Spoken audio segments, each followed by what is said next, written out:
கோவில்களில் யானைகளை பார்த்து கொள்வதற்காக பாகன் என்று சொல்லப்படுகிறவர்கள் பல பேர், ஒரு 75% மேலானவர்கள் பாகனே இல்லை. ஆடு மாடு மேய்க்கிறவங்கள பாகனாக வச்சுருக்காங்க.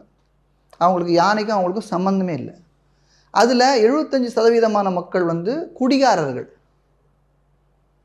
இது கோவிலில் யானைகளை இவர்கள் வைத்துக்கொள்ள தெரியாமல் இந்து சமய அறநிலைத்துறை என்கிற ஒரு மோசமான துறை இந்த யானையை வைத்து பிழைப்பு நடத்தி கொண்டிருக்கிறது.